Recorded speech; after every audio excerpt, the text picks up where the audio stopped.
membahas materi pertama untuk metodologi penelitian ya. Ya, Dok. Terus kalau saya lihat mahasiswa yang ikut di sini dari IKM, dari Magister Kesehatan Masyarakat. Ada siapa yang udah hadir dari Magister Kesehatan Masyarakat? Izin Firman, Dok. Ada ya. Terus dari Magister Kebidanan? Hadir, Dok. Hadir, Dok. Hadir, Dok. Hadir, Dok. Ya, saya mengecek aja siapa tahu ada yang belum terpapar. Dari Kebidanan, kenapa ada 2 permintaan untuk kuliah metodologi penelitian ya? Apakah memang ada metodologi penelitian yang khusus gitu di Kebidanan? Kamu ngisi KRS-nya metodologi penelitiannya 1 atau 2 dari Kebidanan? Coba wakili yang baru ya, mahasiswa baru 2023.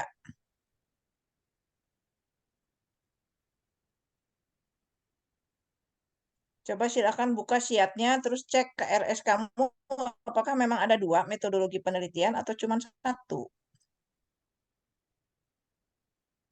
Izin, Prof. Ya, Satu di KRS, Prof. 1 ya.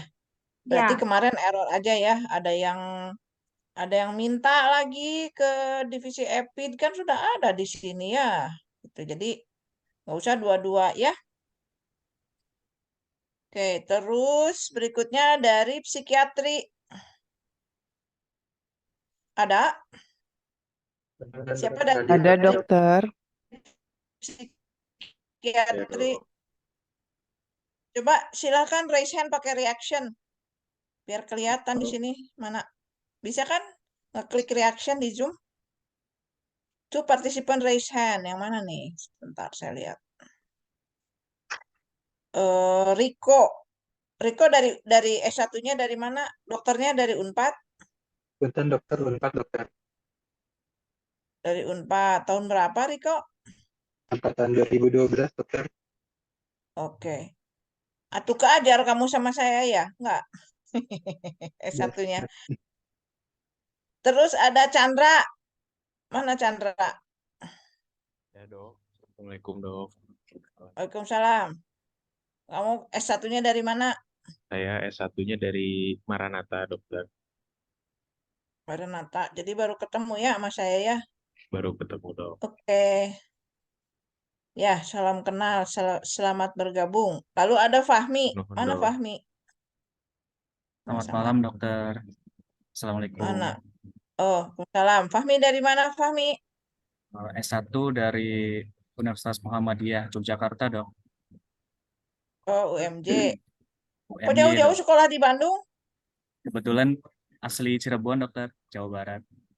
Oh, tuh pulang kampung sekarang. Pulang kampung, Dokter.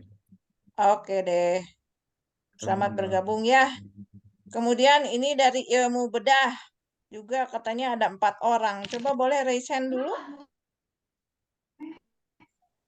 Dari ilmu bedah atau masih operasi semua? Suara saya katanya kecil banget. Siapa yang merasa suara saya kecil sekali? Ini yang nanya Hari Zong. Kok namanya Zong sih? Dari bagian bedah siapa? Raise hand, silakan. Belum ada. Veronica dari prodi apa? Veronica Fernandez. Halo. Halo, Bu Dok, dari Magister Kebidanan, Bu Dok. Oke. Kamu orang Timor Leste, namanya Fernandez. Nusa Tenggara Timur, Ibu Dok. Oh, deket ya, bertetangga, nggak jauh-jauh amat ya. Iya. Oke, bedah nggak ada nih. S3 kedokteran, ada nggak S3 kedokteran? Selamat malam, Dok. Ada. Ada berapa orang ya? Kalau di daftar hadir saya ada 5 orang. Ini ada Flora New. Flora dari mana? Dari Papua, Dok. Dari Papua. Dulu S2-nya ambil apa? S2 Kebidanan. Oh, oke. Dari Bandung juga, dari Unpad. Dari Unhas.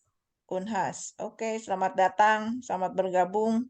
Baik, Lalu Dok. ini yang raise hand, saya mau menyapa yang belum saya kenal dulu nih. Dewi Nurlelasari dari mana? Dir dok, dari S2-nya dari Magister Kebidanan dok. Oke, Keajar sama dokter kebetulan. Alhamdulillah bisa ketemu lagi dok. Alhamdulillah panjang umur ya berarti. Oke, risetnya apa sekarang Dewi? Iya, Alhamdulillah dok. Risetnya mau tentang apa? Stunting dok. Stunting. Enggak bosan stunting. Semua neliti stunting. Kebidanan itu kan banyak areanya, bukan soal stunting aja. Tapi nggak apa-apa lah. Sekarang Sri dari mana nih Sri? Malam, Dok. Saya Selamat dari, malam. ya, S2-nya S2 Keperawatan Unpad, Dok. Dari Keperawatan, Fakultas Oh, S3 Kedokteran. Ya, Prodi Kedokteran. temannya Fani dong. Fani. Nggak Maaf, tahu? Dok. Nggak kenal. Kamu bukan dosen? Dosen tapi di UPI, Dok. Oh, mau bikin fakultas kedokteran UPT ya? Oh, ya. Mungkin Dokter Fani baru mungkin ya, Dok, ya. Oh, Dia. Kak, Oke. kalau Fani itu dosennya di prodi profesi keperawatan justru. Dia S3 siapa lagi? Oh, Hisa S3 juga. Ya, Dok. Oh, Hisa dari mana? Oh, Hisa. Saya dari Bandung, Dok. Aslinya kalau S2-nya dari kesehatan mata. Oh, gitu. Jadi dokter mata nih. Iya, betul, Dok. Halo. Iya, betul. Suara saya kedengaran, Dok? Oke. Ya, sekarang kedengaran tapi lambat kayaknya ya. Oh, oke. Lalu ada Ibu Leni. Selamat bergabung ya, Oh Hisa, Bu Leni. Dari mana nih? Terima kasih, Dok. Assalamualaikum, Dok. Saya Salam. dari latar belakang S2-nya dari keperawatan, Dok. Dari Unpad, Eh, bukan? Saya dari UI. Dari UI. Ya, Oh, oke. Tinggal di Bandung, saya di Banten, Dok, di Serang. Banten. Lulus tahun berapa, Bu Leni? Saya udah lama, 2010 SP-nya. Oh, iya, iya. Ke UI masuknya lebih susah ya? Kurang S3 lebih. di UI susah katanya. Iya, sama aja sih, Dok. Cuma bedanya mungkin kalau di Unpad kita prepare dulu tes TOEFL sama TKDA. Kalau di UI kan tes masuknya bersamaan gitu dalam proses Oh, penerimaan gitu. lebih fleksibel jadinya ya. Oke Iya, deh. Dok. Selamat bergabung ya. Ya, Ini makasih, ada, Dok. ya. Ini ada saya nih, ada nih Sani. San, sekolah San? Akhirnya sekolah, Dok. Ayah sekolah juga ya. Ya jangan ngurusin mahasiswa aja, harus ngurus diri sendiri. Ya, siap. Oke, selamat bergabung ya. Oke, dari sekarang yang 32 orang nih dari apa sih? Prodi apa ya? Kedokteran dasar gitu? Ada yang pesertanya 32 orang dari prodi apa ya ini? Izin jawab, Dok. Magister Kebidanan sepertinya, Dok. 30 orang. Oh, enggak ada 32 orang magister kebidanan. Oh, ini ada dua. Iya, Bentar, Dok. bentar. Enggak, ini ada kedokteran juga 32. Salah kali ya, apa 2 kali dia masukin? Ya mungkin 2 kali dimasukin. Kalau Izin, yang Dokter. mahasiswa EPID saya mah udah tahu lah, EPID mah. Magister Kesehatan Masyarakat ada berapanya? 7. 10. 7 ya. Semester ini hanya 7. Baik, Ibu dan Bapak sekalian, saya akan mulai ya perkuliahan hari ini. Jadi selamat bergabung Ibu dan Bapak sekalian. Boleh diturunin tangannya, takut pegel. Ya, kuliah kita hari ini adalah tentang metodologi penelitian. Saya mau share dulu screen-nya.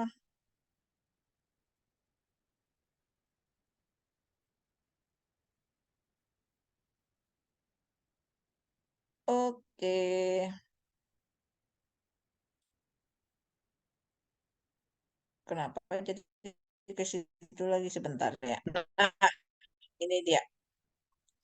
Jadi Ibu dan Bapak sekalian, mata kuliah yang saya pegang kali ini adalah metodologi penelitian dengan nomor kode kuliah sekian dan ini adalah 2 SKS. Berhubung banyaknya sekali kegiatan akademik yang memang saling tumpang tindih antara dosen satu dengan dosen lain, sehingga pada jadwal pagi yang semula dicanangkan ternyata ada beberapa dosen yang tidak bisa melaksanakan perkuliahan di waktu lain. Jadi ya sudah saya mengalah ke sore hari. Tapi tentu saja ini dengan persetujuan Ibu dan Bapak sekalian ya, seperti yang saya konfirmasi di grup WhatsApp ya. Tapi ini silakan, ini tadi siapa yang merekam ya? Ada yang merekam? Sandra, Dok. Halo? Hah? Sandra, Dok. Oh, Sandra yang merekam. Ya. Baik. Kita teruskan ya. Kalau saya tanya nih, kita tahu-tahu harus melaksanakan riset aja. Tapi sebetulnya ada beberapa macam alasan yang mungkin bisa mendorong seseorang itu melakukan riset ya. Kalau lihat di usulan proposal, di usulan penelitian masih ada tuh di level S1 yang mengatakan melaksanakan riset karena ini menjadi syarat gitu ya. Tapi tentu saja bukan semata-mata syarat untuk pendidikan, apalagi sekarang Bapak Menteri mengatakan nggak usah bikin tesis ya, gitu. Nah ini pertanyaannya, ini pernyataan yang menarik juga nih. Saya pengen tahu kalau menurut Winda nih, Winda Nur Musfira, perlu nggak sih kamu sebagai magister, seorang magister membuat riset, mengerjakan riset? Kalau izin menjawab ya dok, kalau menurut saya perlu karena memang di setiap pendidikan yang kita tempuh semakin tinggi, maka ilmu yang kita dapatkan kan harapannya juga semakin tinggi. Dan level penelitiannya juga berbeda daripada level penelitian di pendidikan kita sebelumnya.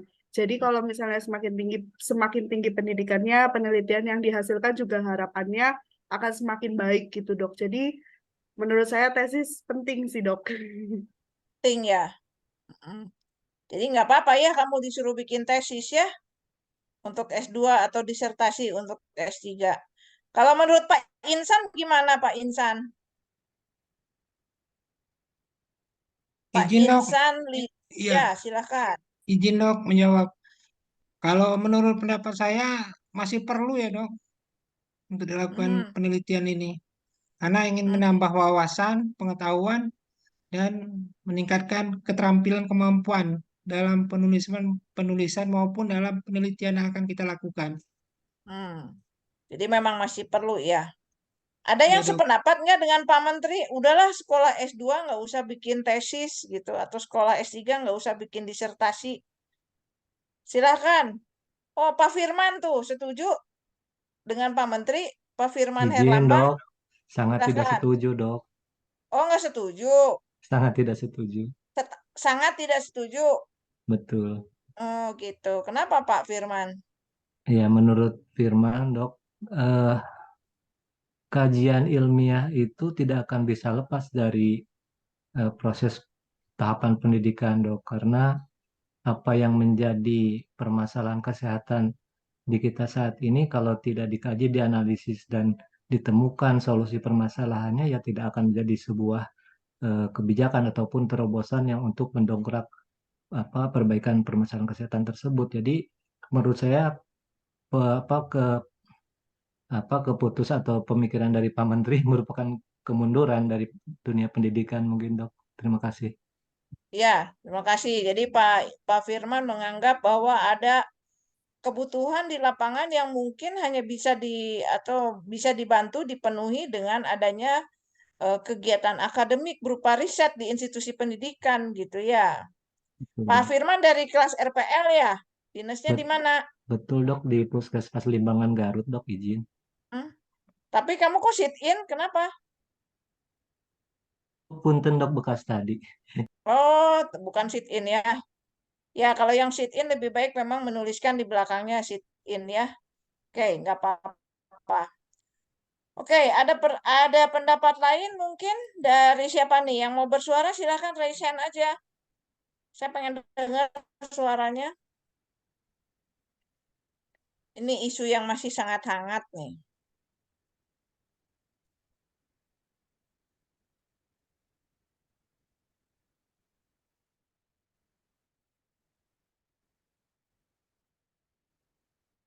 Nih, saya mau milih ya.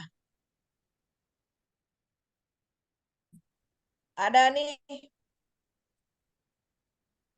Halo, Aldi? Ada?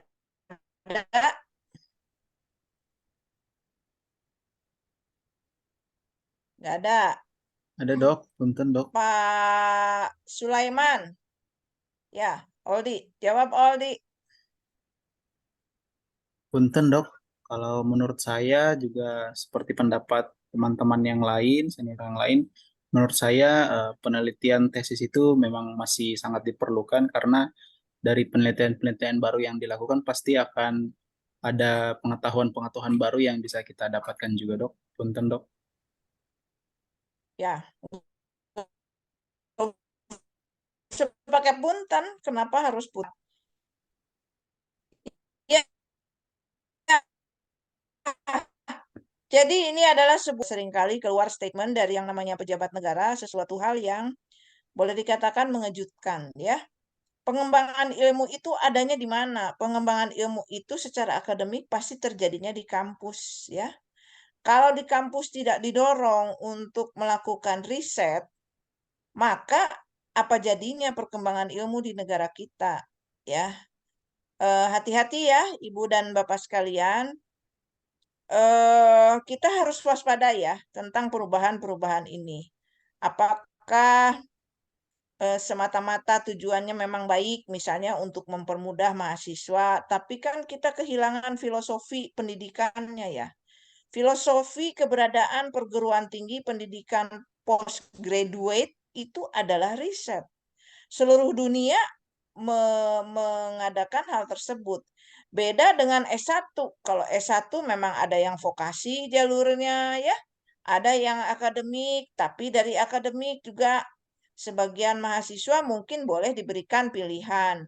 Kalau mereka tidak berniat melanjutkan ke level postgraduate atau pasca sarjana, pendapat saya pribadi, boleh dia tidak membuat skripsi, tapi dia tidak akan pernah bisa melanjutkan ke pendidikan selevel S2 atau yang setara dengan S2, terutama untuk jalur akademik. Nah, sekarang masalahnya di undang-undang pendidikan kita harus lihat lagi, kita harus jaga, jangan sampai nanti udah ada reformasi undang-undang kesehatan, undang-undang pendidikan juga dirubah lagi semua gitu ya. Nanti jadi kacau negara kita mau mengandalkan apa untuk kemajuan di bidang ilmunya. Jadi memang kalau melihat beberapa literatur di sana sudah ada yang menyatakan bahwa orang melakukan riset itu untuk mengisi kesenjangan informasi. Termasuk misalnya seperti tadi dikatakan oleh Pak Firman, ini ada masalah di lapangan yang kita nggak tahu gimana sih sebetulnya cara terbaik untuk menyelesaikannya. Berarti kan ada information gap di sana ya. Sementara untuk mereka yang punya sifat penasaran, pengen tahu atau kita sebutnya inquisitive nature, orangnya tuh memang pengen tahu aja. Tapi bukan pengen tahu kepo seperti keponya gosip ya. Pengen tahu why gitu. Otaknya, pikirannya selalu bertanya, kenapa ya begini, kenapa ya begitu. Anak kecil ada yang suka sering bertanya. Dia berpikir kritis. Dia bereaksi terhadap adanya kesenjangan informasi di seputar dirinya dan kemudian ingin mendapatkan jawaban. Sehingga dia banyak bertanya mengapa begini dan begitu. Tadi juga disebutkan bahwa riset itu bisa meningkatkan skill, keterampilan kita untuk melakukan penelitian, melakukan kemudian pelaporan, karena dari setiap penelitian itu kita seharusnya ada melaksanakan kewajiban untuk melakukan diseminasi atau perluasan, ya, penyebar luasan, ya, penyebar luasan. Sebagian orang ada yang merasa bahwa harus nih gitu, merasa terpanggil untuk melakukan riset satu dan lain hal dan mungkin saja memang dia sudah ada sebuah hasil pengamatan di lapangan yang kemudian menyebabkan dia ingin meneliti. Nah, pada proses akademik kita harus memikirkan tentang topik. Nah, tolong diingat oleh semua Ibu dan Bapak sekalian, jembatan, kalau ayah saya dulu mengajarkan ini namanya, kalau singkatan-singkatan ini jembatan keledai gitu, untuk memudahkan kita mengingat gitu. Seperti mengingat warna pelangi Mejiku Hibiniu gitu ya, ada kata-katanya. Nah, sekarang FINER itu adalah singkatan dari visible, interesting, novel, ethical, dan apa? Dan relevan, ya. Relevan, oke. Visible dari sisi apa? Ya, dari segala macam, berbagai sudut ya. Apakah misalnya Anda punya cukup resources untuk pembiayaan riset? Apakah Anda punya cukup resources dalam sisi waktu, sisi tenaga, ya? Dan kemudian kapasitas Anda. Visible-nya itu dalam kapasitas Anda. Maksudnya begini, kalau Anda belum pernah belajar tentang biomolekuler, ya jangan dong tiba-tiba sekolah S3 nyemplung masuk ke biomolekuler. Bukan suatu hal yang tidak mungkin, tapi akibatnya apa? Effort yang Anda harus kerjakan itu jauh lebih besar dibandingkan dengan mereka yang memang misalnya S2-nya atau S1-nya memang sudah belajar tentang biomolekuler gitu ya. Karena pasti jenis pertanyaan penelitian untuk S3 tidak akan sama dengan S1 gitu ya. Dia harus lebih mendalam gitu ya, bukan hanya sekedar yang penting ada biomolekulernya, itu enggak bisa seperti itu ya. Demikian juga misalnya magister kebidanan. Magister kebidanan mau membuat penelitian tapi topiknya terlalu spesifik yang sebetulnya merupakan area kompetensi seorang dokter spesialis obgyn. Ya ngapain juga gitu ya. Karena nanti akan menimbulkan kesulitan bagi dirinya sendiri gitu ya. Gitu. Intinya teman saya tadi siang mengatakan begini, kalau Anda mau melakukan riset yang menyenangkan atau mau painful research katanya. Painful research itu kalau topik penelitian Anda sebetulnya sesuatu hal yang di luar basic knowledge yang Anda punya ya. Nah, pasti perjalanannya akan lebih sulit. I itu adalah interesting, menarik. Menariknya dari sisi apa? Ya macam-macam. Kalau yang namanya menarik bisa karena memang trending topik, bisa karena dia suatu hal yang sangat penting misalnya untuk diberikan solusi, menjadi solusi di masyarakat, bisa saja. Nah, yang sering ditanyakan adalah masalah novelty. Novelty itu adalah kebaruan ya. Zaman sekarang akan sulit kalau kita melakukan penelitian yang benar-benar novel, misalnya seperti Einstein menemukan rumus. Ya susah, tapi Anda harus bisa mengemukakan apa sih perkembangan baru, misalnya dari penelitian yang kamu kerjakan itu kira-kira apa hal yang baru yang bisa kamu bisa peroleh gitu ya. Nah, jadi itu adalah segi kebaruannya apa? Mau banyak, mau sedikit itu adalah relatif. Yang penting Anda bukan cuma sekedar mengulang, ya. Bukan cuma sekedar mengulang, variabelnya diulang, semuanya independen, dependennya nggak ada baru-barunya. Nah, di mana barunya misalnya? Oh ya, kalau di S1 mungkin, ya dok, memang belum pernah, saya kan tinggal misalnya di negeri antah berantah, dan di negeri saya itu memang belum pernah ada penelitian prevalensi misalnya. Ya itu boleh, itu menjadi sebuah novelty di negara antah berantah, gitu ya. Tetapi harus dipikirkan ya, eh, eh, relevansinya dengan pendidikan Anda, gitu ya. Kemudian kadar dari penelitian yang dikerjakan kalau studi prevalensi apakah memang cocok untuk S2 dan S3, hanya studi prevalensi saja, tidak ada tambahan lain-lainnya. Jadi hal-hal seperti itu harus jadi pertimbangan ya. Tentu saja Anda harus banyak berkonsultasi dengan promotor atau kopromotor atau supervisor ya, atau pembimbing yang Anda pilih ya. Kemudian masalah yang lain adalah ethical. Salah satu aspek ethical dari sebuah riset adalah satu, do no harm. Jadi jangan melakukan sebuah riset yang memang berdampak atau bahkan kalau saya rasa kalau orang somebody in the right mind tidak akan meneliti dengan tujuan membuat kerusakan. Tetapi kita kadang-kadang lupa bahwa suatu kegiatan itu mungkin ada efek hazard, ada efek yang berbahaya sehingga masalah itu kemudian menjadi masalah etik ya nantinya pada eksekusinya di lapangan. Yang terakhir R-nya adalah relevan. Nah, relevannya bisa macam-macam ini. Relevan terhadap problemnya, relevan terhadap bidang yang Anda kerjakan, relevan terhadap kebutuhan, relevan terhadap pengembangan ilmu dan sebagainya.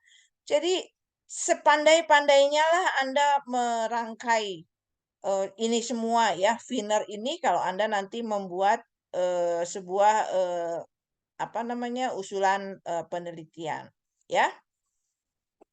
Ada yang sudah punya usulan penelitian? Coba raise hand. Siapa yang sudah punya usulan penelitian yang ajak? Maksudnya bukan cuma sekedar bikin proposal ala kadarnya hanya untuk syarat. Tapi memang sudah bulat, saya mau meneliti anu misalnya gitu. Ada nggak? Silakan angkat tangan. Alias Sandra, Alia atau Ala nih? Alias Sandra. Alia, Dok. Ya, mau neliti apa Alia? Kebetulan belum ada ininya, Dok. Belum ada yang belum ditentukan, Dok, apa yang akan diteliti, Dok. Loh, kenapa belum ditentukan? Kamu ambil prodi apa? Spesialis? SP2 Objinsos, Dok. SP2 Objinsos? SP2 Objinsos ya, Dok. Kenapa belum ditentukan? Kaprodinya siapa?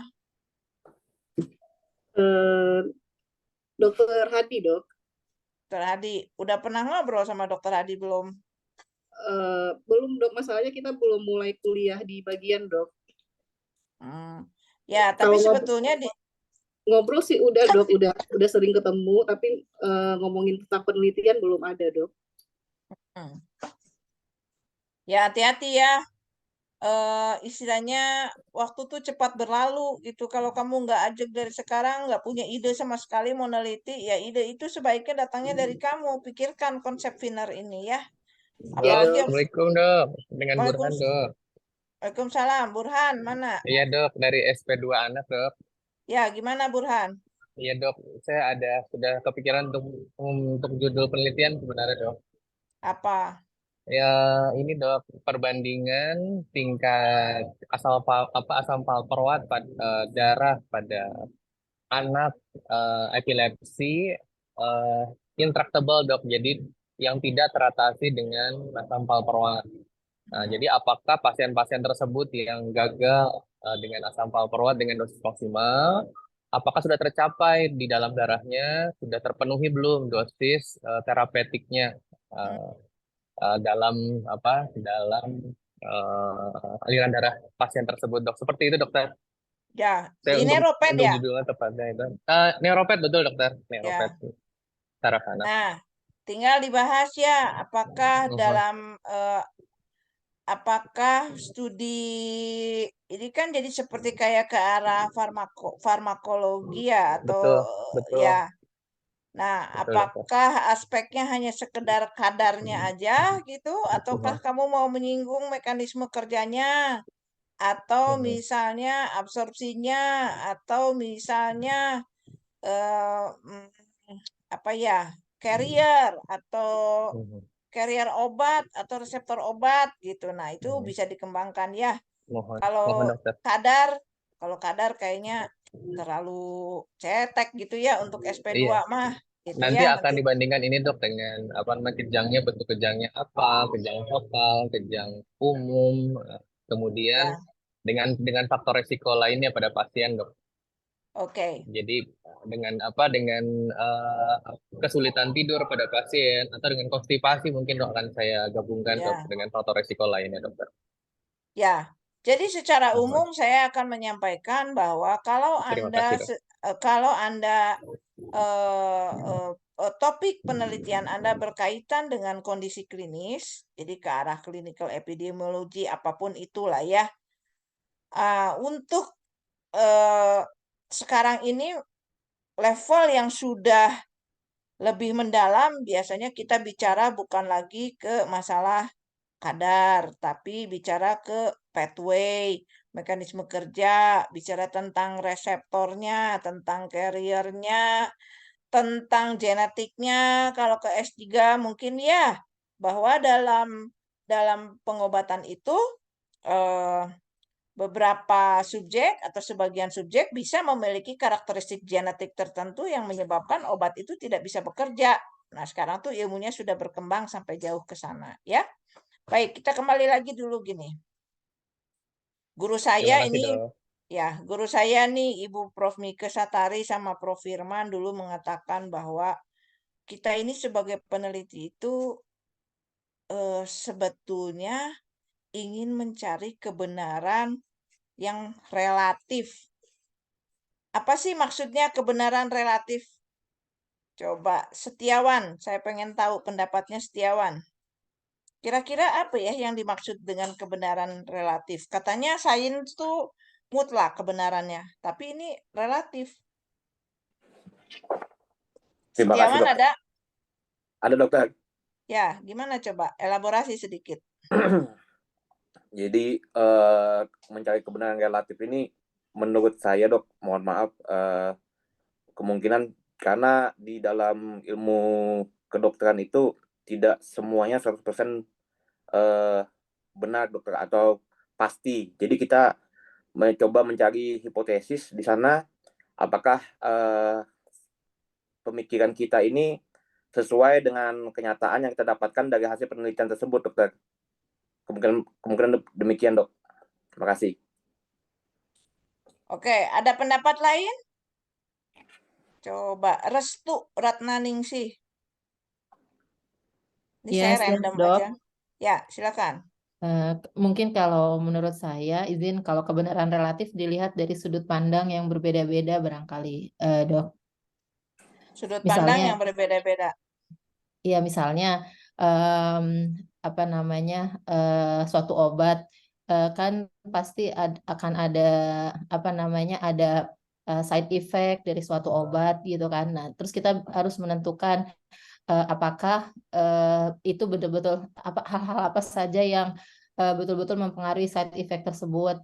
Misalnya tadi yang seperti Dokter Tina tadi sebutkan, apakah ini terjadi pada semua pasien atau berdasarkan perbedaan genetik atau jenis kelamin atau apa saja yang membuat kebenaran itu menjadi mungkin untuk satu populasi benar seperti itu, tapi untuk populasi lain mungkin tidak.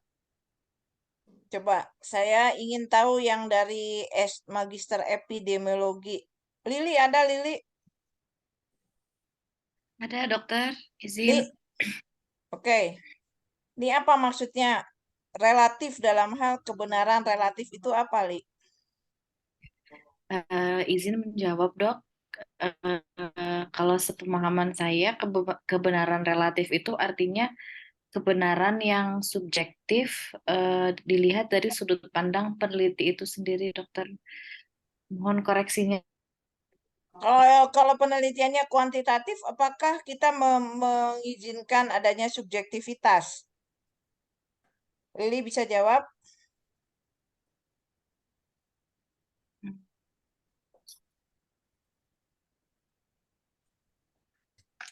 Elma ada? Elma ada, Elma? Ada dok, ya dok. Menurut Elma apa? Kalau menurut saya dari kebenaran relatif itu bisa kita lihat dari hipotesis yang kita ajukan, kemudian itu dibuktikan dengan cara apa? Maksudnya dengan cara menentukan desain apa yang akan kita tentukan seperti itu dok. Kurang lebih mohon. Oh gitu ya. Sekarang ya. Oh, ini ada chat dari Pak Sandra. Silahkan mengisi daftar hadir kuliah ya. Klik dulu linknya. Jadi begini.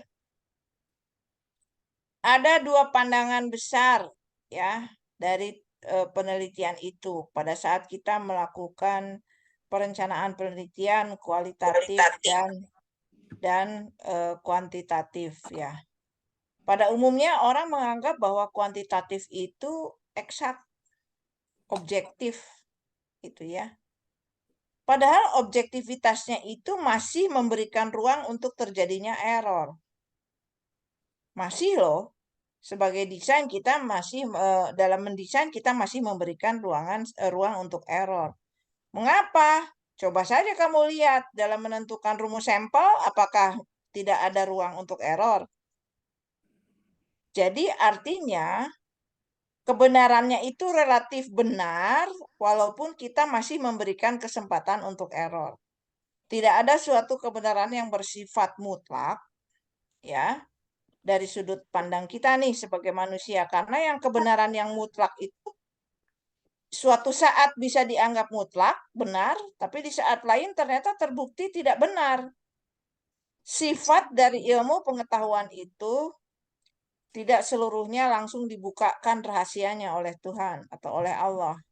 Jadi ada masanya kita harus menunggu suatu hal yang dianggap benar pada suatu masa bisa jadi menjadi kurang benar atau tidak benar di masa yang lain. Contohlah, dulu ada yang mengatakan bumi itu bulat seperti piring. Kenyataannya kan tidak seperti itu. Ya, Galileo Galilei justru yang menyatakan bahwa bumi itu bulat seperti bola. Nah, karena ada masalah vested interest, kabarnya dia dihukum mati oleh pihak pimpinan agama ya pada saat itu. Mengapa? Karena takut kehilangan pengaruh ya. Mereka yang membuat dogma bahwa bumi itu seperti piring. Jadi yang bertentangan harus disingkirkan. Tetapi kita di kalangan di dunia pendidikan, penelitian itu harus akademis. Jadi ada syarat-syaratnya. Ada etis, ada masalah etis. Seperti yang tadi saya katakan, tidak boleh bertujuan untuk menyakiti. Tidak boleh bertujuan untuk membuat kerusakan. Dan yang pentingnya lagi adalah dia harus didukung oleh moral yang tinggi. Nah, beberapa karakter akademis ya, beberapa ciri akademis kita mempunyai pola khusus, pola yang secara umum diterima dalam pada saat kita membuat sebuah usulan penelitian. Misalnya seperti adanya kerangka penelitian, ada kerangka pemikiran, ada bagan kerangka pemikiran, dan khusus mengenai metodologi penelitian ini sebetulnya kita harus memahami apa sih yang dimaksud dengan anatomi dan fisiologi penelitian. Nah, apa saja ciri kerangka penelitian? Nah, kita lihat di mana posisi masalah etis di mana posisi masalah valid dan di mana posisi masalah konsisten. Ini adalah ilmu yang diajarkan oleh Prof. Firman. Kalau kalian mau beli bukunya ada nih di bagian objin, namanya bukunya Konsistensi Penelitian. Ini adalah ringkasan secara umum apa sih yang Anda siapkan kalau Anda sedang merencanakan sebuah penelitian. Biasanya sebuah penelitian itu dimulai dengan adanya latar belakang. Mengapa kita melakukan penelitian? Jangan bilang untuk mendapatkan gelar S3 ya. Bukan itu esensinya ya. Tapi dari masalah yang akan kamu angkat, latar belakangnya apa?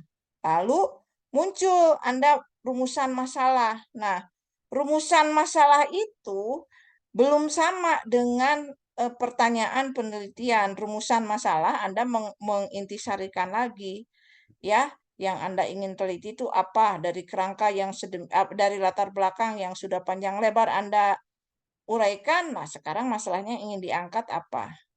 Kemudian ditetapkan maksud dan tujuan, dan dari maksud dan tujuan ini muncullah kegunaan penelitian.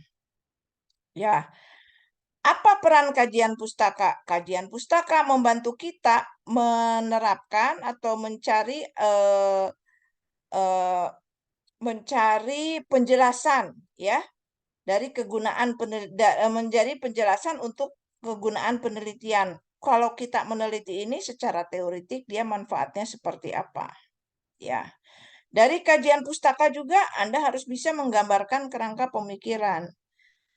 Jadi, kalau bisa Anda membuat sebuah kerangka itu yang bisa menjelaskan, atau kalau dalam bahasa Inggrisnya self-explanatory. Ya, itu berupa bagannya harus self-explanatory. Kalau kamu bisa berikan animasi, ya bagus ya. Dan pada umumnya, pada penelitian kuantitatif maupun kualitatif, ada yang disebut hipotesis, ada yang disebut dengan proposisi teoretik ya. Nah, itu adalah salah satu ciri akademis sebuah kerangka penelitian yang baik ya. Ini tolong diingat nih, etis, valid, dan konsisten ya. Oke. Nah, selain 3 hal tersebut, kita tahu bahwa menyusun sebuah penelitian tuh Anda perlu teori. Jadi nggak bisa Anda misalnya kamu mau meneliti misalnya knowledge, attitude, dan practice. Lalu Anda menyusun alasan-alasan sendiri dari hasil pemikiran Anda sendiri. Nggak bisa kalau Anda nggak bikin buku, karena itu belum menjadi referensi.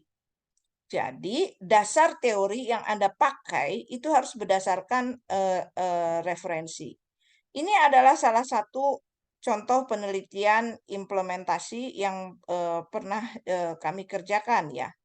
Anda boleh lihat bahwa judulnya saja sudah tentang implementasi point of care quality improvement atau POQI ini ya.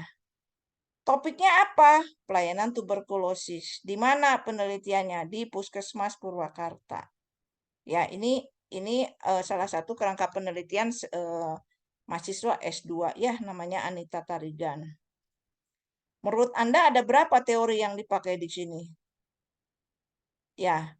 Jadi kerangka ini harus bisa menjelaskan irisan dari teori-teori yang dipakai.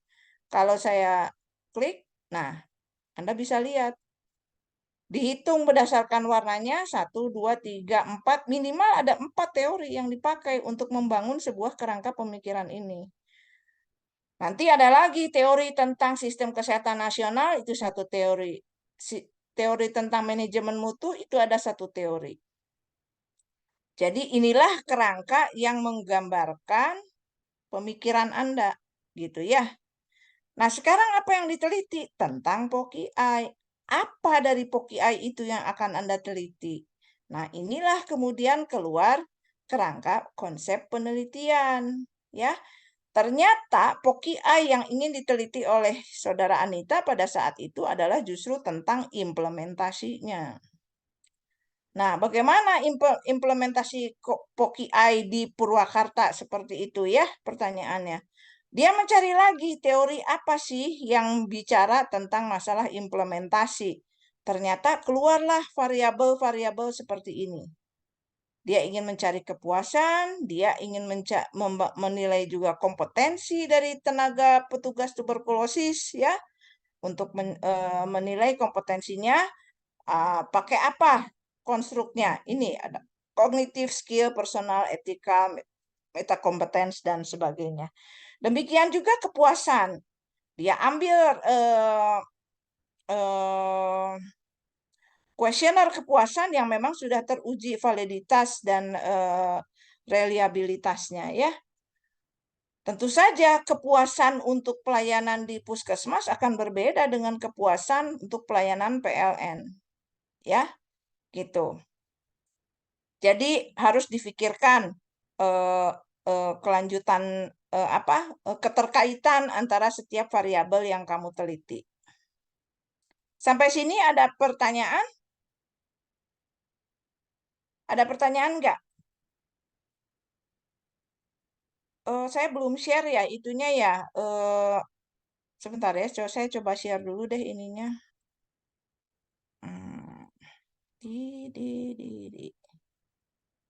Sebentar.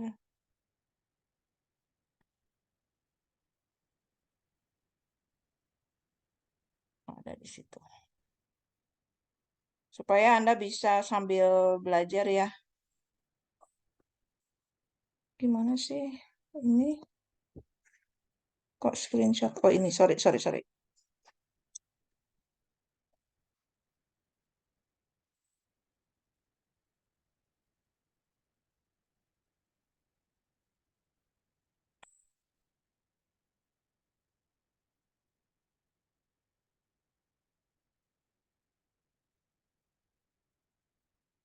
Oh, saya naruh ini di mana ya? Sebentar.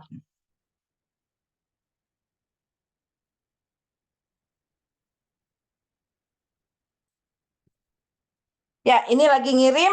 Sebentar ya, saya permisi dulu ada telepon sebentar.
Sudah bisa dibuka filenya? Anda boleh pegang ya, itu filenya.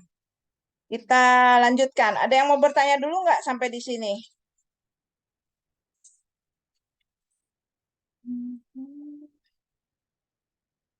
Oke. Tadi kita sampai ini ya. Sampai, nah ini ya, sampai ini tadi ya, betul ya? Betul, Dok. Ya. Betul, Oke. Dok. Nah, jadi ini adalah contoh. Ingat tadi di kerangka berpikirnya bahwa ada masalah nih mungkin dengan implementasi point of care quality of improvement dalam layanan tuberkulosis ya. Apanya dari POKI ini yang ingin kamu teliti? Anda harus lebih jelas lagi tadi ya, apakah aspek kepuasan, kompetensinya, ataukah masalah implementasi ini. Nah, ini masing-masing ini punya teori lagi. Ini adalah tentang teori implementasi. Yang ini tentang implementasi POKI di lapangan itu harus bagaimana, perlu kompetensi, ada langkah-langkah gitu.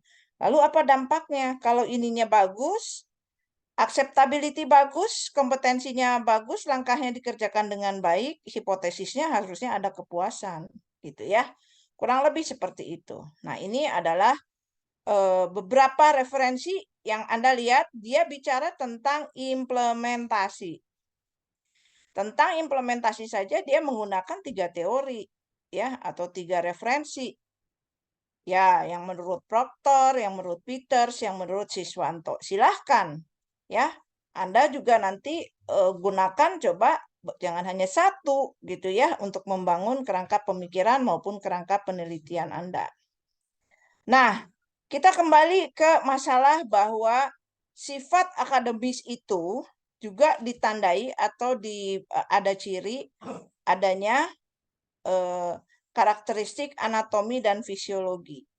Nah, kita punya buku tentang metodologi penelitian yang ditulis oleh Holly dan kawan-kawan dengan judulnya Designing Clinical Research.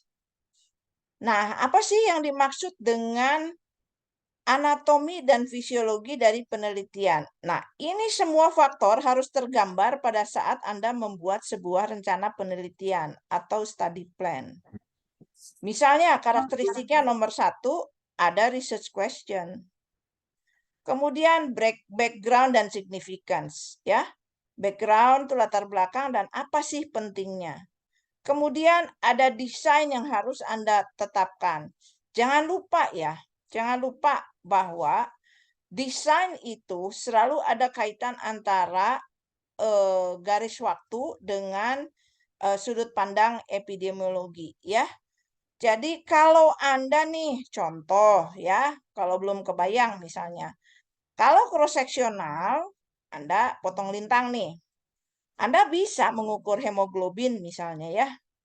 Kemudian Anda bisa mengukur atau bisa menghitung asupannya. Asupan protein kah, ataukah mineral kah, zat besi kah, yang Anda pikir berhubungan dengan atau ada korelasinya atau ada asosiasinya dengan kadar Hb.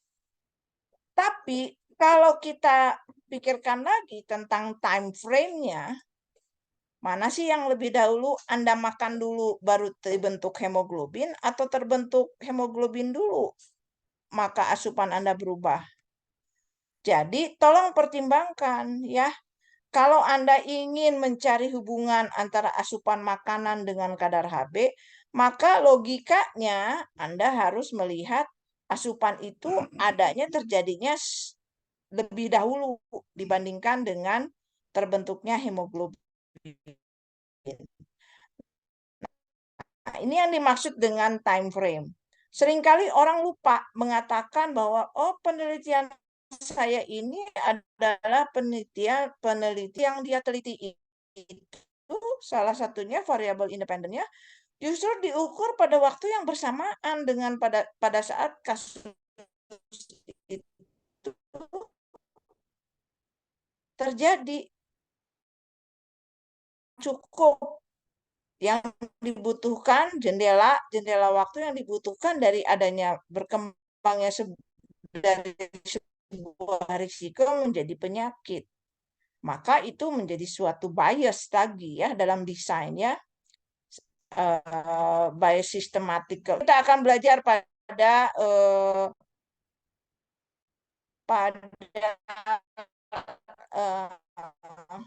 sesi-sesi MedPen beberapa penelitian yang justru bermasalah. Nah, prinsip kita harusnya kalau bisa belajar dari kesalahan orang lain, ya kenapa harus menunggu sampai kita berbuat kesalahan itu? Harusnya kan kalau kita tahu ada orang lain yang berbuat salah, kita hindarkan, jangan kita melakukan hal yang serupa. Ini banyak nih. Penelitian S2 banyak yang tidak sinkron, ya. Variabel-variabelnya, katakanlah menurut Hooley itu boleh dibedakan antara predictor, ada confounding, ada outcome, ya, ada independent variable. Nah, lalu untuk variabel ini masing-masing pengukurannya bagaimana, pakai alat apa, gitu, ya, untuk masing-masing variabel ini. Hati-hati. Kemudian statistical issue, ya.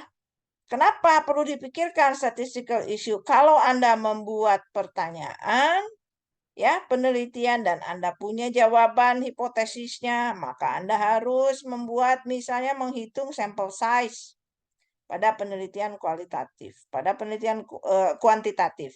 Pada penelitian kualitatif tentu saja berbeda. Nah, kebetulan Hooley ini adalah buku metodologi penelitian yang lebih banyak bicara tentang penelitian kuantitatif, ya. Jadi Anda baca bagaimana nyambungnya setiap jenis penelitian kuantitatif, mulai dari background, pertanyaan penelitian, terus ke bawah sampai Anda merencanakan analisis dari hasil penelitian yang Anda miliki, ya. Jadi ini harus sudah difikirkan sejak membuat study plan, ya. Jangan nanti dummy table. Nah, ini contoh nih ya.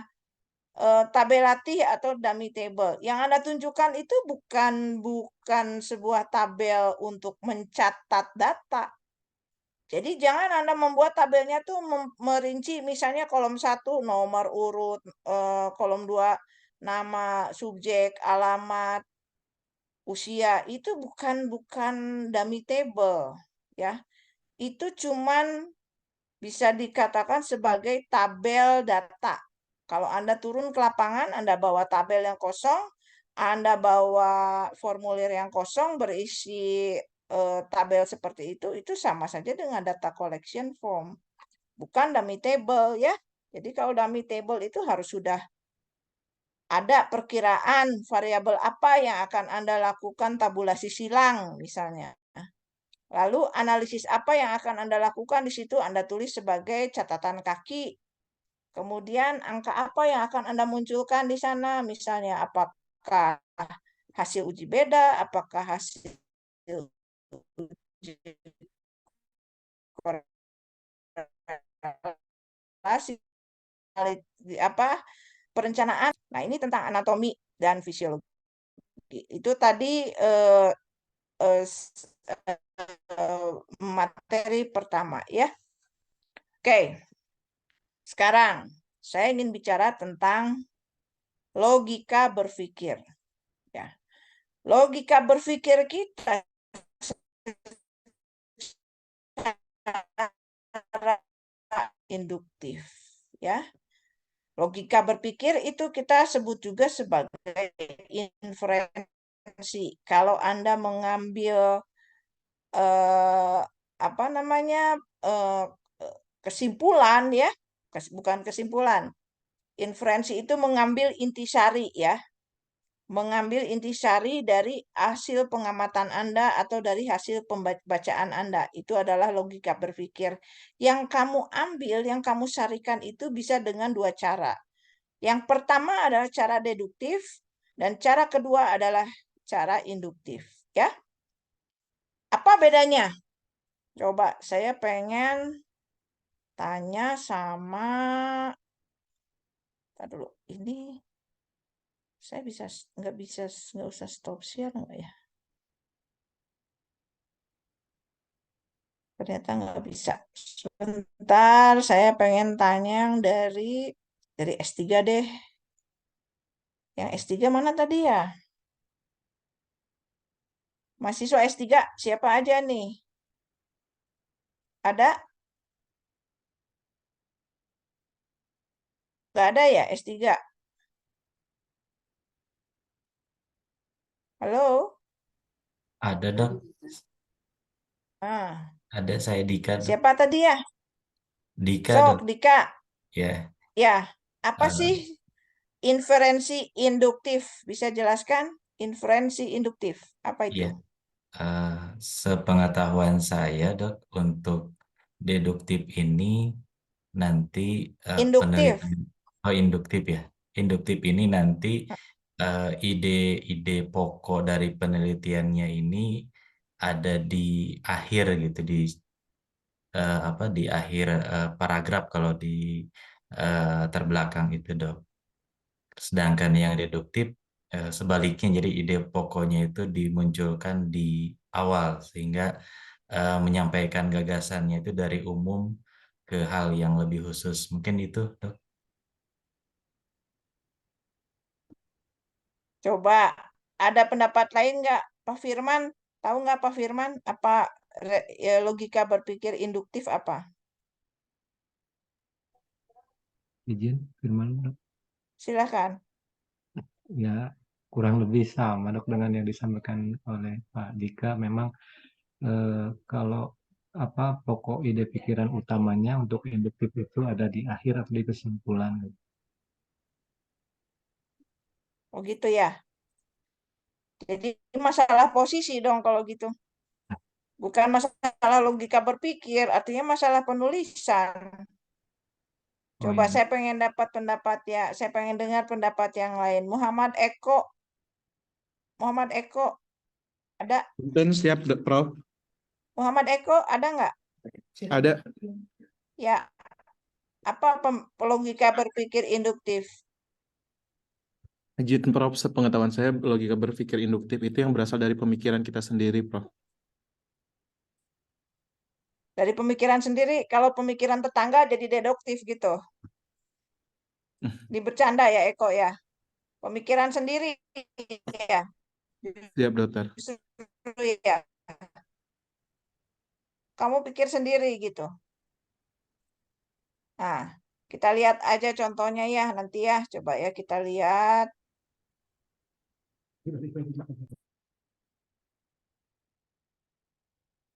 Jadi, yang namanya inferensi induktif itu biasanya kita pakai pada saat kita membuat sebuah teori baru. Sebaliknya, deduktif ya, biasanya kita itu mengambil yang sudah dibentuk. Ya.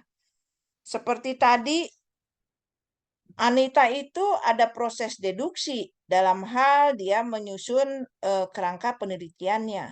Karena dia sudah ada teorinya, teori implementation research, misalnya teori POCI, teori kepuasan, yang sudah dihasilkan oleh pemikiran orang lain, gitu ya. Nah, maka akan terlihat dari konsepnya dia menggunakan diagram konseptual yang asosiatif. Jadi, diagram konseptual yang asosiatif itu bisa menunjukkan keterkaitan satu variabel dengan variabel lain dalam satu pola pikir. Ya, misalnya ini. Ya. Coba lihat. Ini adalah konsep Equity in Health yang disusun oleh Starfield dari jurnal Epidemiology of Community Health ya. Dia bicara tentang health system. Kalau kita ingin meneliti, mengukur, menilai sebuah kualitas layanan, ya, atau menilai kepuasan, atau mencari misalnya apa kesenjangan yang ada di dalam health system itu, atau ingin melihat bagaimana penggunaan atau utilisasi dari sebuah sarana kesehatan di sebuah tempat, maka kita nggak bisa hanya mengandalkan sebuah teori Starfield ini, karena dia tidak menjelaskan secara rinci hal yang ingin kita teliti, tetapi kita boleh mengambil pemikiran bahwa keberadaan health system di suatu negara itu ternyata ada faktor-faktor yang mungkin dalam tanda petik berpengaruh ya, tapi pengaruhnya di sini bukan dalam artian kualitatif ya, ada asosiasi lah misalnya ya. Dari mana? Nah, ini kita bicara bahwa ada masalah politikal dan polisi konteks. Ya. Mengapa sih dulu BPJS dirancang oleh pemerintah Indonesia untuk bisa dijalankan di negara kita? Apa alasannya? Ya. Dari sudut pandang yang baik, tentu saja kita bisa mengatakan bahwa oh ini adalah negara ingin memberikan tanggung jawab, ingin melaksanakan tanggung jawabnya, bahwa dia ingin menjamin pelayanan kesehatan untuk masyarakat. Gitu ya. Kita semua tahu awal permulaan BPJS itu berjalan, begitu banyak permasalahan yang timbul ya.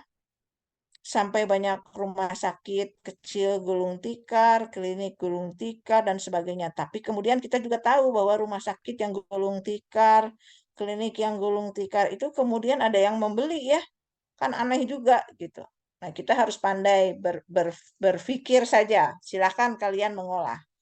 Nah, teori lain ada yang mengatakan tentang bagaimana akses ya, akses terhadap sarana kesehatan, sarana pelayanan kesehatan itu dapat dilihat dari dua sisi. Coba kita lihat. Di sini ada masalah approachability, acceptability, availability and accommodation, affordability, appropriateness, yang juga memberikan pengaruh nih, asosiasi nih. Makanya dia ada garisnya, konsepnya. Ya. Kemana? Oh, kalau dua kotak ini di sini dia berjalan, bekerja. Dua kotak yang lain kerjanya pada titik ini. Apa sih yang berperan pada healthcare utilization? Ternyata ability to pay dan affordability. Masalah affordability dan ability to pay inilah yang kemudian menjadi salah satu alasan mengapa health system karakteristik kita sekarang di cover terutama dengan adanya universal health coverage. Nah, bagaimana Anda menggabungkan dua teori ini menjadi satu kerangka pemikiran dan juga diuraikan secara sistematik menjadi sebuah kerangka penelitian, itulah yang disebut dengan deduksi. Jadi proses deduksi bisa terjadi pada saat Anda menyusun latar belakang penelitian. Ya, demikian kalau dalam konteks seperti ini. Ya, mudah-mudahan bisa paham. Kan tadi juga sama ya, yang dikerjakan oleh Anita. Dia ada teori ini, 1, 2, 3, 4, 5 lah katakan. Dari teori-teori ini dia melakukan deduksi. Dia membuat kerangka berpikir yang lain. POCI dia deduksi, ambil masalah implementasinya. Gitu kan? Dari implementasi, apalagi yang dicari? Dia cari lagi teori implementasi, cari lagi teori kompetensi SDM yang dia terapkan di sini. Oke, jadi ada teori besar yang kemudian Anda ambil sebagian aspek dan melakukan inferensi deduktif. Ya. Mau kamu tempatkan di awal, di akhir itu nggak jadi masalah. Nah, sekarang bagaimana dengan inferensi, aplikasi inferensi deduktif?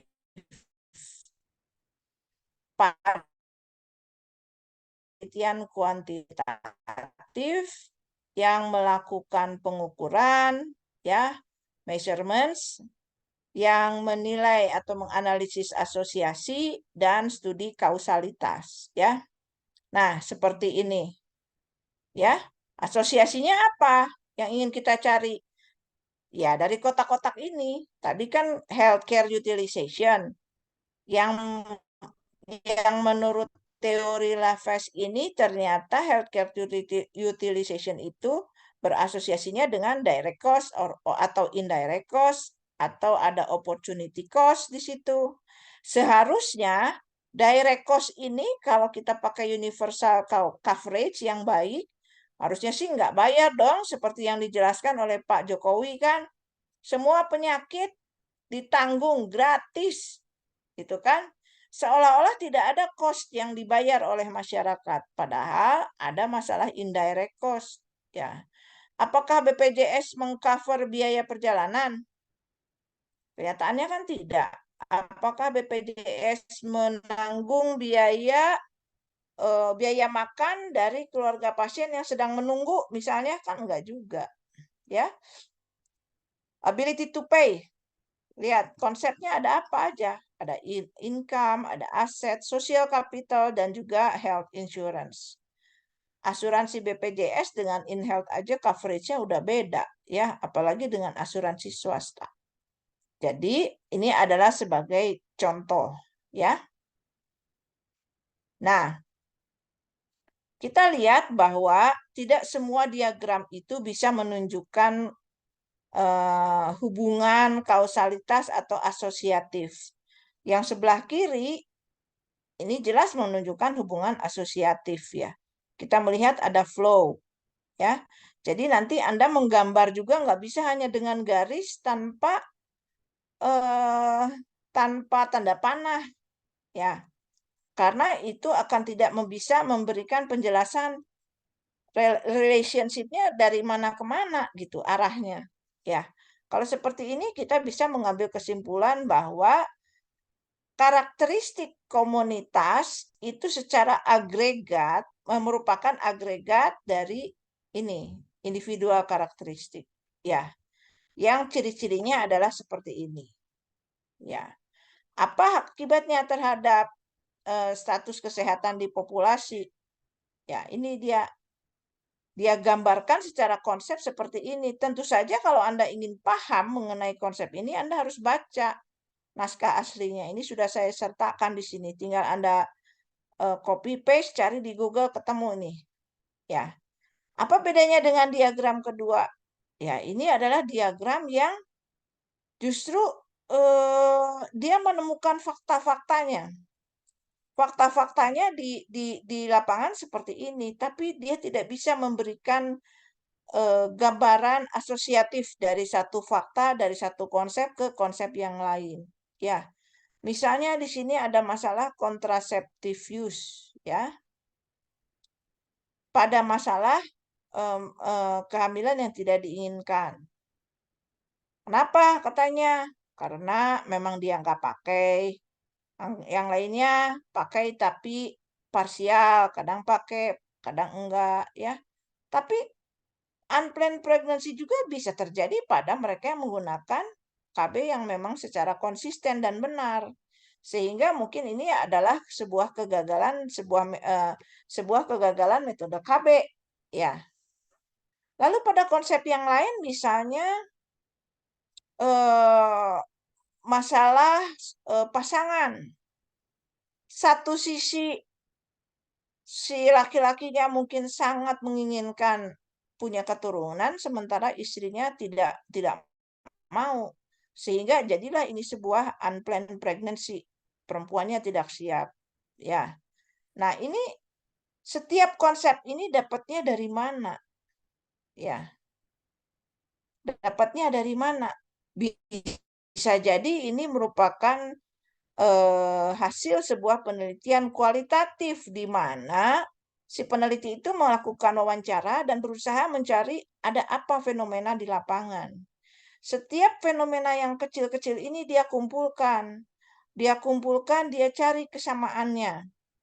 Oh, ternyata dari sekian yang saya wawancara, ketemulah konsep masalah kontrasepsi. Nah, masalah kontrasepsi ini terdiri dari konstruk apa lagi?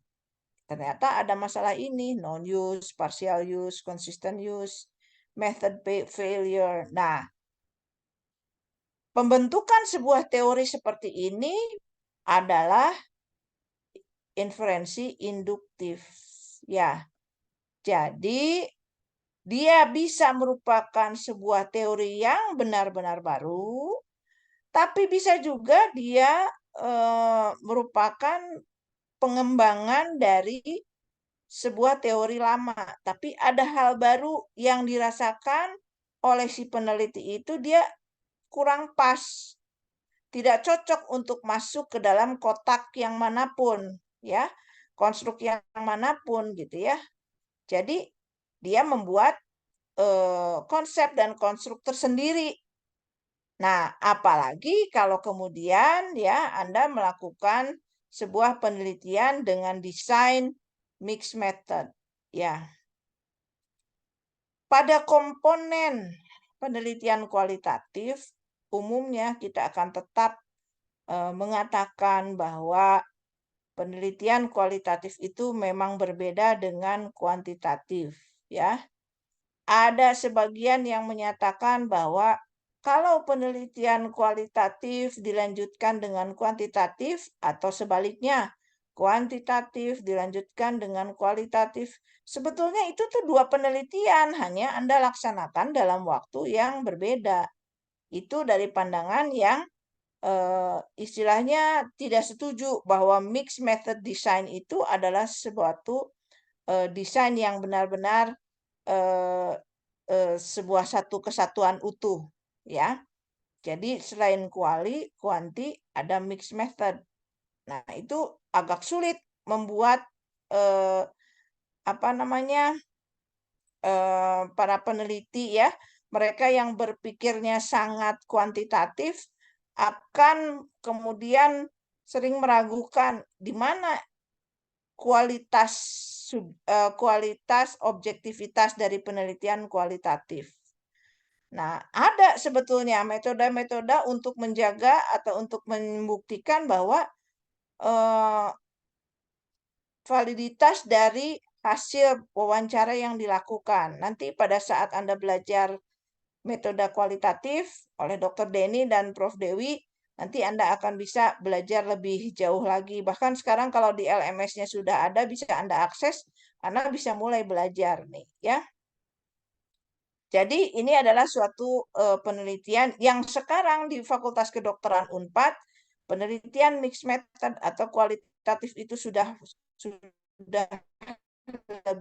lebih dapat diterima. Beda sekali dengan bertahun-tahun yang lalu di mana para penguji terutama ya yang berhaluan kuantitatif, mereka kurang bisa tuh menghargai atau kurang bisa memahami pola berpikir inferensinya induktif ya, dan kemudian dianalisisnya kok berdasarkan hasil pemikiran si peneliti, padahal itulah esensi dari penelitian kualitatif ya, jangan salah ya. Nah, ini ada salah satu dan kawan-kawan yang judulnya adalah Obstacles and Consideration Related to Clinical Trial Research During the COVID Pandemic. Nah, ini hanya untuk memperkaya Anda ya. Saya tidak mengharuskan Anda menganalisis dan menjadikan ini sebagai sebuah tugas yang harus disetor, bukan. Tapi kita ini kan prinsipnya belajar secara dewasa ya, cara belajar orang dewasa. Jadi saya ingin atau saya sebetulnya berharap disuruh nggak disuruh kalau saya katakan ini ada loh sebuah penelitian hasil review ya, judulnya sekian, judulnya ini. Saya ingin tahu apakah pada penelitian ini penulis ini menggunakan inferensi induktif atau deduktif. Kemudian dilihat mana desain penelitian yang digunakan oleh Hashim dan kawan-kawan ini. Kualitatif ataukah kuantitatif? Ya. Nah, ini kalau Anda belum pernah melihat gambar seperti ini, kita sebutnya diagram fishbone, ya. Fishbone benar-benar kerangka ikan, ya. Nah, hanya dengan melihat diagram ini, mungkin ada sesuatu hal yang bisa Anda simpulkan. Dia bicara apa sih, gitu ya? Bicara apa sih ini? Oh, ternyata dia bicaranya tentang clinical trial research selama pandemi COVID. Lalu apa konsep-konsep yang dia terangkan di sini? Apakah ada hubungan asosiatif antara satu variabel dengan variabel lain? Nah, coba Anda renungkan, ya. Coba Anda renungkan, Anda coba baca di sini. Ya, ini juga penting. Isinya bukan hanya semata-mata soal induktif deduktif. 2 jam itu. Ya, ada 2 jam. Sebentar lagi udah mau selesai ya. Ada induktif, ada deduktif, kualitatif, kuantitatif, tapi bukan hanya itu. Coba kamu baca di dalam review ini. Apakah semua penelitian yang dikerjakan di sini sebetulnya mengikuti kaidah-kaidah yang baik dalam untuk sebuah metode penelitian, ya? Nah, jadi saya sangat berharap Anda melakukan telaah atau membaca, kemudian merenungkan tuh, jawab pertanyaan-pertanyaan yang saya taruh tadi di slide terakhir. Semua sudah bisa mendownload PowerPoint-nya? Sudah ya? Jadi jangan jangan sampai ada teman Anda yang tidak tahu ya bahwa slide-nya sudah di-share untuk kuliah pada hari ini. Nah, sebelum saya akhiri, saya memberi kesempatan untuk kita bisa berdiskusi nih. Mungkin masih ada sekitar 12 menit lagi. Silahkan, ada yang mau bertanya nggak? Mudah-mudahan sih nggak tambah bingung ya mendengar kuliah ini.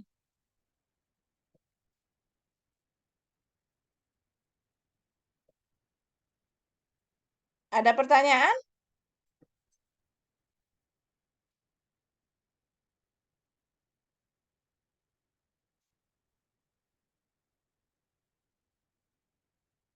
Ada pertanyaan nggak? Izin dok bertanya, saya Silakan. Kartini dari S3.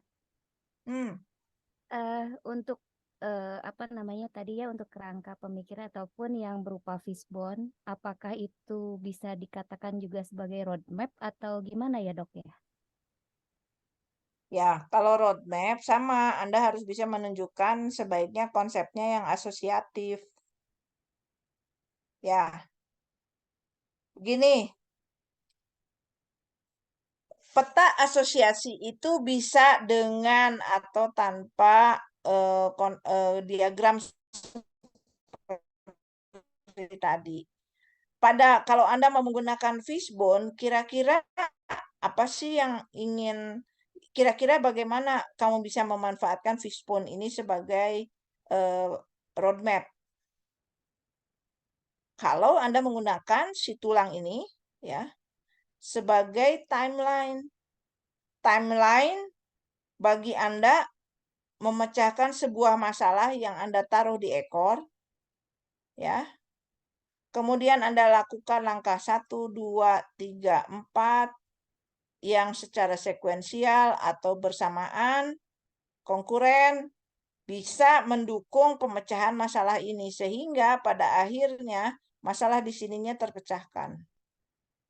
Bisa saja. Ngerti nggak? Ngerti dok, terima kasih dok. Iya.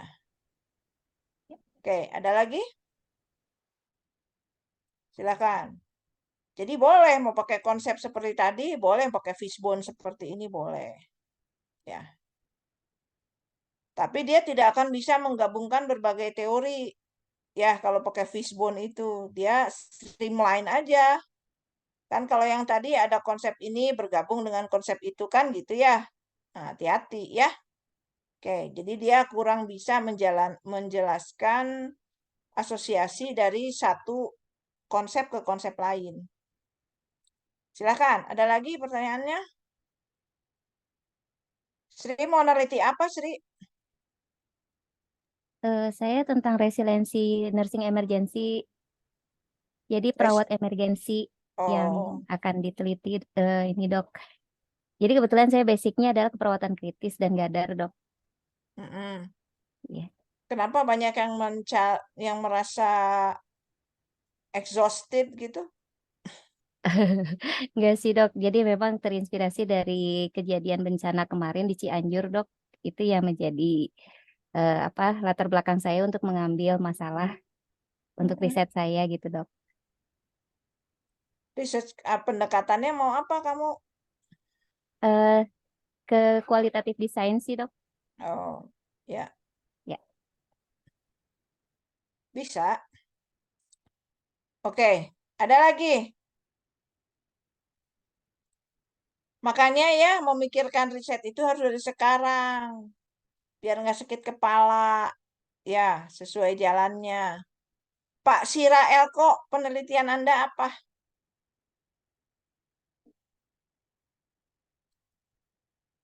Pak Sira Elko, Siap, Dok. ya. Apa penelitiannya? Kok masih bingung kelihatannya? Rencananya tentang, tapi belum dimajukan sih, Dok. Tapi rencananya mau meneliti tentang efektivitas kegiatan desinfeksi, Dok. Efektivitas apa? Desinfeksi. Dari? Desinfeksi biasanya kan kalau kemarin COVID itu kan sering dilakukan desinfeksi, tapi efektivitasnya belum tahu seperti apa gitu. Efektivitas untuk apa? Kegiatan desinfeksi. Kegiatan desinfeksi. Oh, di mana settingannya? Di rumah sakit? Desinfeksinya? Bisa rencananya sih di bandara sih, Dok. Oh, gitu. Faktor apa variabel independennya apa? Dependennya apa? Belum kepikir. Ya, pikir dulu konsepnya ya. Pikir Siap, Dok. dulu teorinya seperti yang tadi ya.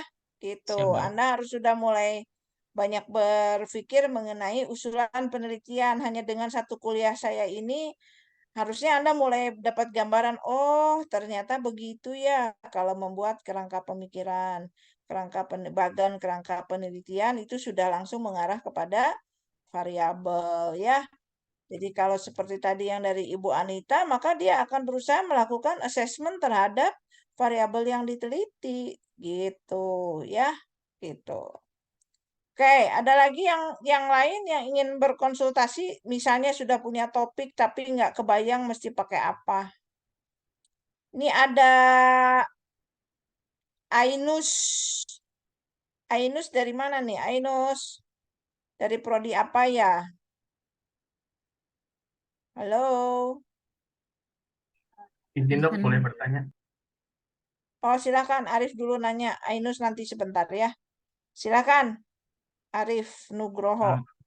Begini dok, saya bingung kalau yang tadi kita secara induktif gitu ya dok ya, pas awal pertama kita melakukan penelitian berarti kita nggak ada teorinya dulu gitu ya dokter ya? Justru harus ada teori. Kan tadi kan dia ngumpulin apa fakta-fakta baru ya, fakta-fakta kecil, terus baru kita tarik kesimpulan besarnya gitu. Begitu bukan sih dokter yang secara induktif? Kalau yang deduktif kan Enggak. awalnya kan ada faktor teori awal nih gitu.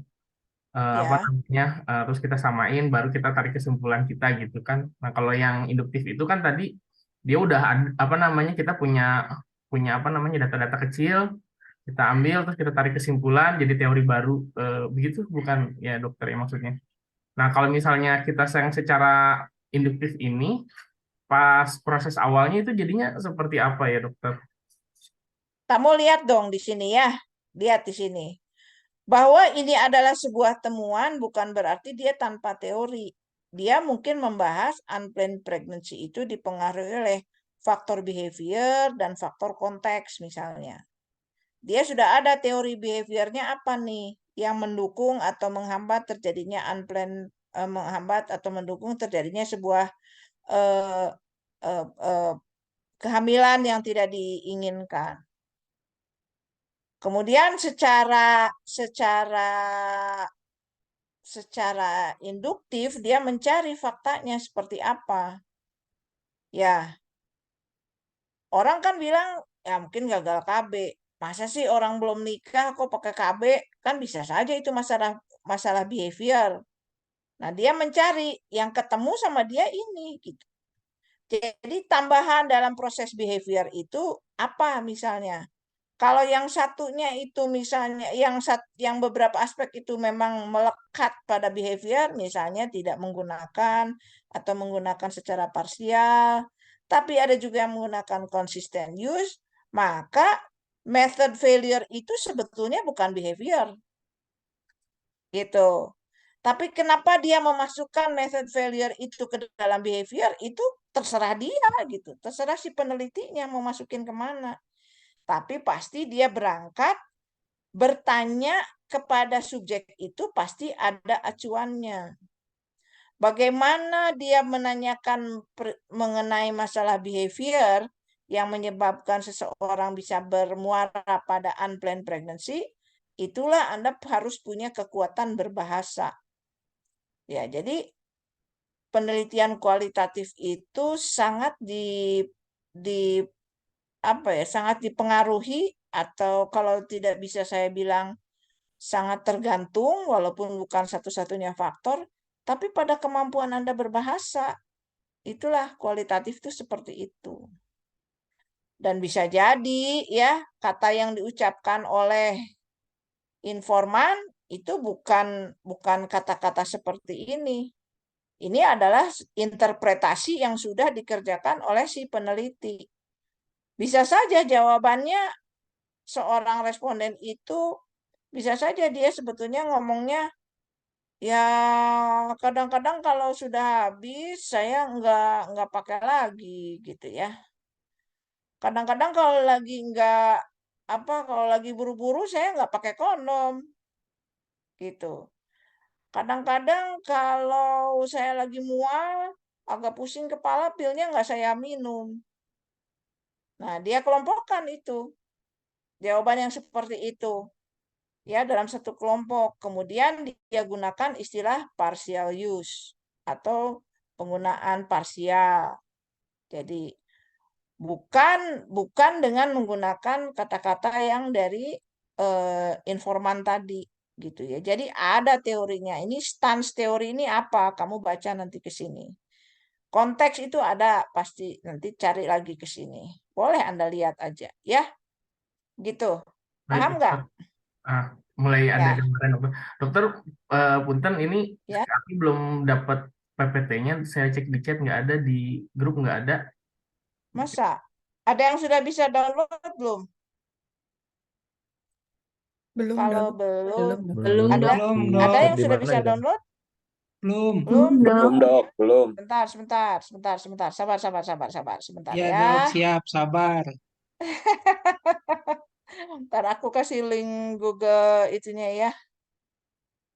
Sebentar, aku. Ya? Ada yang mau nanya lagi?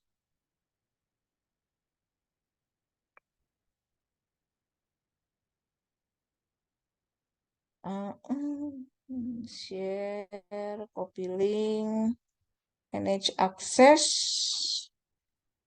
Saya rubah dulu, anyone with the link can view. Copy. Oke. Paste. Nah, tuh udah ada linknya. Coba. Oh, ini baru terkirim PowerPoint-nya juga. Tadi tuh sinyalnya jelek kayaknya. Linknya udah bisa dibuka? Coba. Sudah, dokter. Ya. Pak Sandra boleh disimpan linknya ya nanti. Silahkan. Ya. Jangan lupa loh, tadi saya mau minta Anda melakukan review sendiri ya, supaya dapat insight-nya gitu ya. Itu tuh kualitatif, kuantitatif, induktif, atau deduktif. Kalau campuran bisa nggak?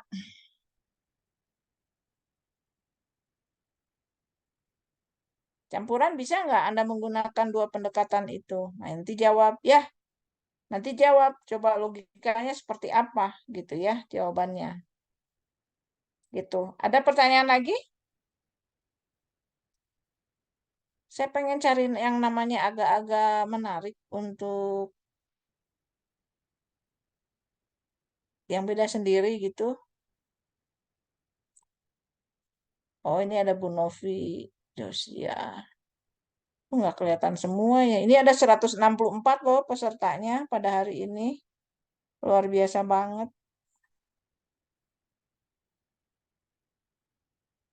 Jadi,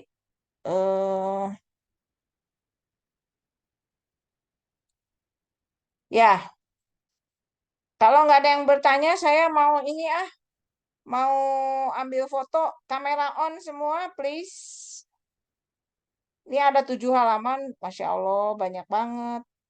Oke, nih halaman 1, siap-siap mau sambil senyum atau mau sambil apa nih?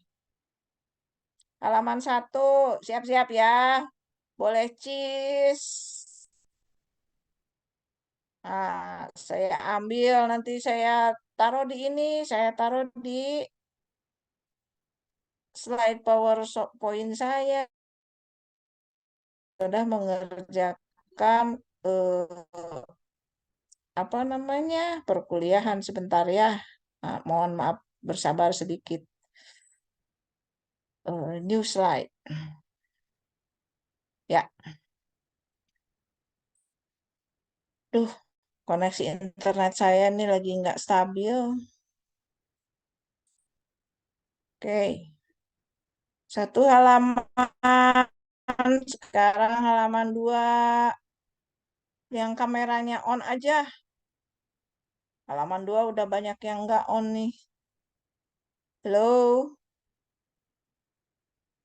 Apa sinyalnya jelek? Oke. Nah, baru kelihatan nih Pak Riko, Jacqueline. Baru 2 yang kelihatan. Yang lain mana? Esther, Ayu Idani mana? Yohana. Pada belum nggak kelihatan nih. Pak Arif baru kelihatan sekarang. Tadi udah ada ya. Ayo.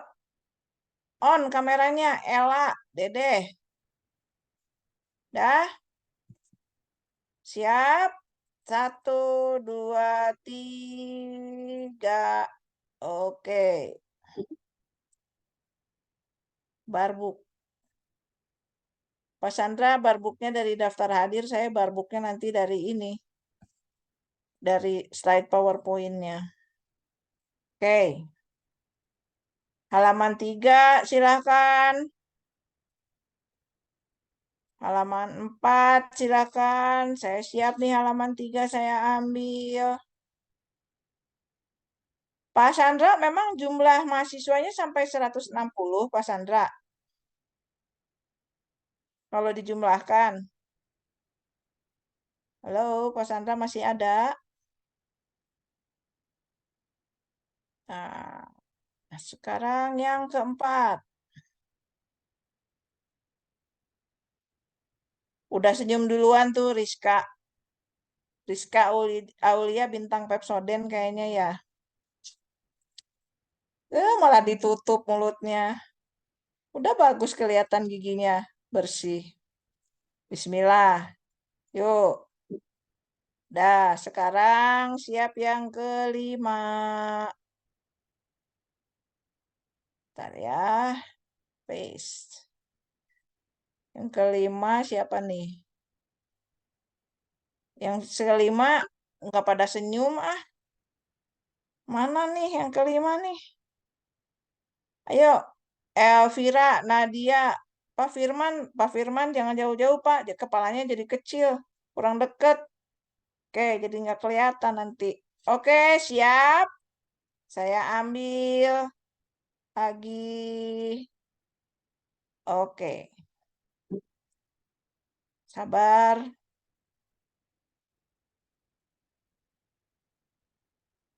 Harusnya saya punya asisten ya, yang mengambil screenshot. Nanti lain kali mungkin Anda aja yang ngambil screenshot ya, kirim ke saya gitu. Oke, halaman ke-6. Halaman ke-6 saya ambil lagi. Oke.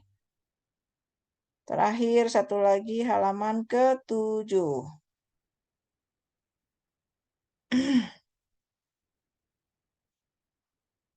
Ada yang hitam nih. Aldi, kenapa hitam? Bawaan lahir, Bu. Hah? Bawaan lahir, Bu. Bawaan lahir. Ah, orang layarnya yang hitam, bukan kulitnya. Ah, kamu sensi ah. Maksud saya kamera kamu tidak on. Kok bawaan lahir? Kan kita nggak boleh ya. Sara, bully yang kayak gitu nggak boleh. Jadi nggak mungkin saya berkomentar tentang fisik. Ya. Oke, terima kasih semua sudah berhasil saya abadikan. Masih saya berikan kesempatan, barangkali ada yang mau bertanya sebelum saya akhiri. Ya, jadi perkuliahan kita ini memang defaultnya 100 menit ya, karena 2 SKS itu berarti 2 kali 50 menit tatap muka. Jadi di samping itu Anda harus membaca sendiri ya, karena ada tugas mandirinya yang memang Anda harus baca untuk bisa memperkaya wawasan Anda tentang apa materi kuliah hari ini ya. Oke, kalau tidak ada pertanyaan, saya akhiri ya. Saya mohon pamit. Terima kasih atas perhatian Anda. Dengan mengucapkan alhamdulillahirabbil alamin, saya akhiri perkuliahan ini. Assalamualaikum warahmatullahi wabarakatuh. Waalaikumsalam warahmatullahi wabarakatuh. Oke.